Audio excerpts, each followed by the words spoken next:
Dubai Eye 103.8.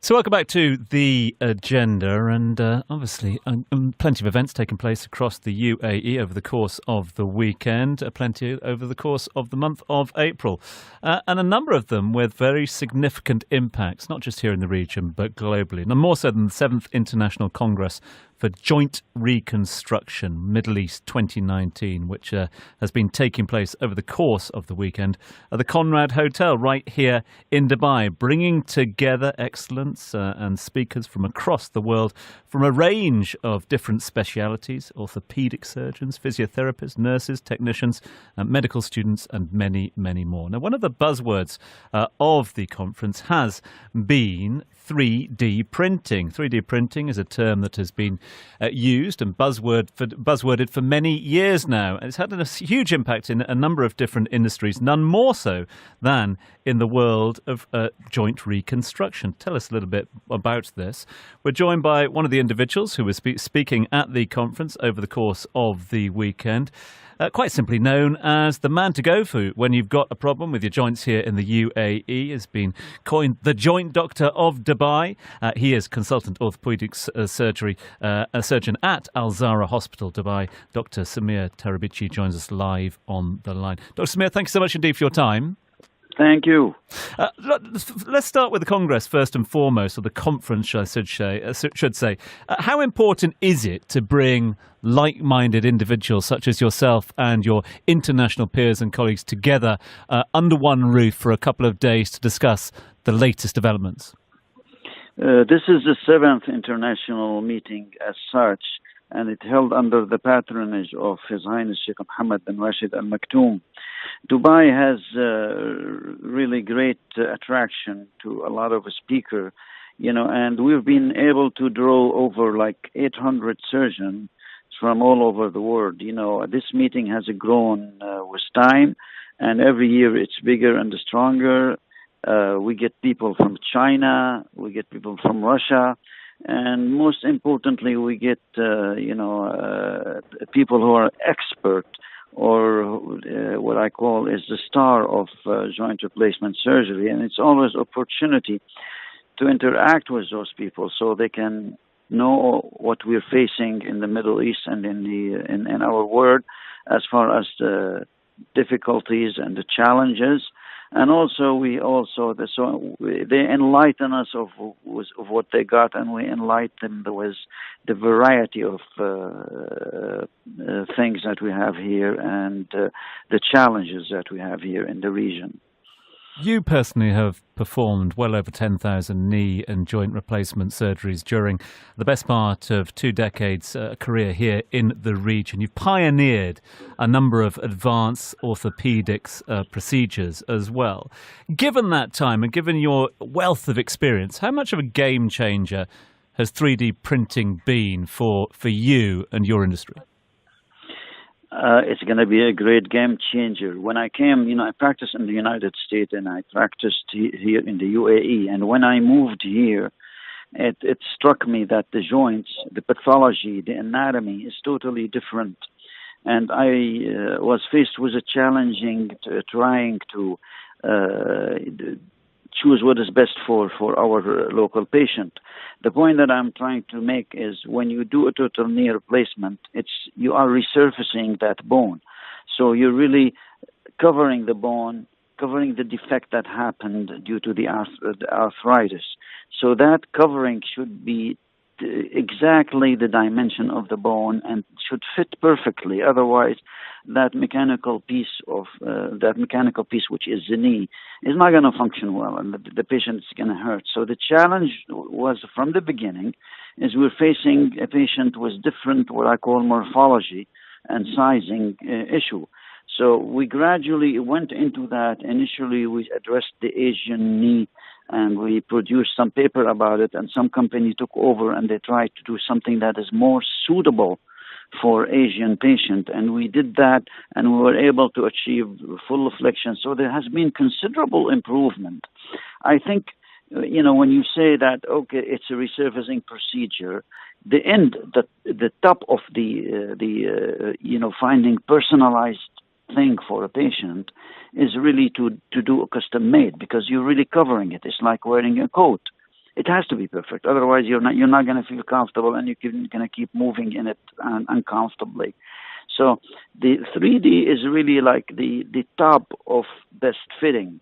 And over the previous years, the technology was not available. So we tried to kind of, it's like when you buy a jacket, from size and trying to see what is best for you. But it doesn't work like that in surgery. You have to fit the patient perfectly. So the 3D printing, if you have a patient of a very short stature or a horrible deformity of the bone, you really need the technology to help you make something specifically for him. So that's where the 3D. So 3D is really like the end road of trying to customize what is best for the patient. And I think in the future, there was an engineer once telling me that one day you will have the 3D printer in your operating room, and you're going to print each patient, his joint, what is best suit for him. And I think we're heading that way. And I think we right now we already have the technology and the infrastructure to do that. It sparks of extraordinary efficiency at the moment, and I just wanted to push you on that one, because I mentioned the extraordinary experience you have in the field with the extraordinary number of operations that you've been involved and replacements you've been involved in, often described as one of the busiest joint replacement specialists anywhere in the world. With that demand, therefore, one would assume that 3D printing and the ability to have this to hand will help speed up the process even more. It does, because intraoperatively during surgery, I used to use what I call my judgment in deciding where should I shave the bone from, how do I align the knee properly. What happened in the 3D printing is then I'll do a CT scan and I'll do a virtual model of the knee. And that then I will cover it and line it and align it on the computer. So what I'm trying to say is the thinking process has already been done while I'm sitting on my desk, on my computer, and I am doing it in much a precise way. So when I go to surgery, it would be like carrying the step by step. When we produce a custom-made implant nowadays, we actually have the instrumentation also custom-made. So in another word, the implant comes in a package with a patient name, and with that package, you will have also the surgical instrumentation. Meaning, I don't have to use any standard instrumentation at all. It will come specifically for the patient. So all I have to do is apply it, and it will give me the perfect alignment. It will give me precision. It will give me everything. So the precision doing this is much higher than when I was using general instrumentation. General instrumentation is instrumentation we used for all the patient. We have to sterilize it, and that also take care of a sterilization process, because you're using something that's sterile, can be used one time, and then you're throwing it away. So indeed, yes, it makes it much easier, faster, less blood loss, more precision, and more accuracy for the patient. I just want to get your thoughts, if I can, Dr. Tarabichi, on the role of technology in the medical field at the moment. You've been a surgeon of note. You've been involved in medical fields for the best part of 40 years now, around the world, as we mentioned earlier on today in this conversation. Are we at a juncture at the moment in medicine that technology is having the biggest impact that you've seen during your illustrious career? Every day there is a new thing, and the computer is helping us in a great way. We mentioned custom-made implant, but there are other aspects. There are other aspects, for instance, of correcting deformity with the help of the computer, planning everything properly, and having tool guide, to help you during your surgery with super accuracy. Give you an example. Now, for instance, there is a small tumor called osteoid osteoma. It's a benign tumor. Sometimes it's embedded inside of the bone, and it's usually like a few millimeters. It's a very small tumor. Normally, in order for me to go for that tumor, I have to destroy the bone and try to, under X-ray, to define where it is. Now, The computer, we scan it, then the computer gives me guide tools, then I know where that tumor is. I can put my drill, and without destroying any good bone, I can reach that mass, extract it, and the patient can walk on his bone in the same day. What I'm trying to say is there is everyday new thing with technology, and the surgeon has to keep up with the process. And one of the stuff that we really insisted in our center, in the technology hub, in Zahra Hospital, is to train future surgeons. In the United States, there's a special board for now what we call technology and 3D printing.